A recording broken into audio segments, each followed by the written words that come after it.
À propos du din de Moukhtse, la question se pose, est-ce qu'on a le droit de prendre en main des aliments nécessaires pour les animaux, pour donner à manger la nourriture aux bêtes? Est-ce que cette nourriture est Moukhtse ou pas? Alors, tout dépend. Quelqu'un qui a à la maison un chien, par exemple, ou un aquarium avec des poissons, alors il a le devoir de les nourrir. En effet, s'il n'a pas d'animaux, les animaux qui se trouvent à l'extérieur, on n'a pas de devoir de les nourrir. Ils se débrouillent tout seuls sans nous.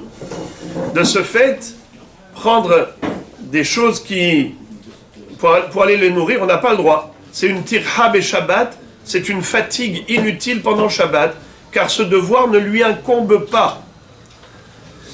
Mais quelqu'un qui a un aquarium, il doit leur donner à manger.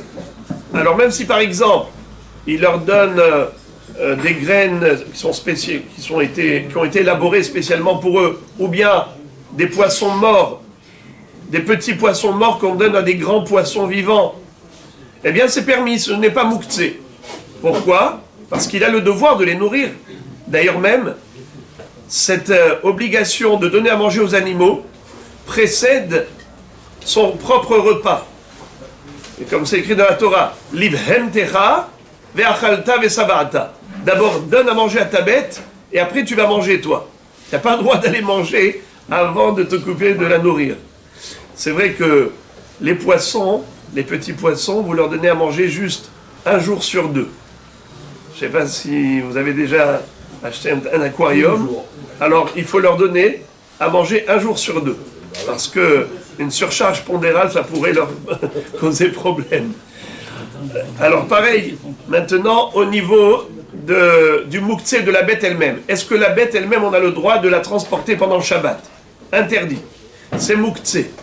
On n'a pas le droit de prendre une bête. On peut par contre la toucher, la caresser, mais sans la remuer, sans la prendre. On pourrait par exemple, si c'est une bête qui nous appartient et qui refuse de rentrer à la maison, on la pousse avec le pied, parce qu'avec le pied, ou avec le coude, ou avec le revers du bras, il n'y a pas de problème de Moukhtse.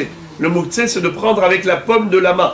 Mais quand c'est avec le revers de la main ou le pied, il n'y a pas l'interdiction de Moukhtse. Un chien, est-ce qu'on peut le prendre, le tirer en laisse? C'est-à-dire qu'on a la corde dans la main et on le tire. Est-ce que c'est moutar Shabbat? Eh bien, en effet, c'est permis. Dans le Shulchan Aruch, on a une halakha spéciale qui dit dans Siman Shin He Saif He qu'on a le droit de tirer avec une laisse, de tirer une bête.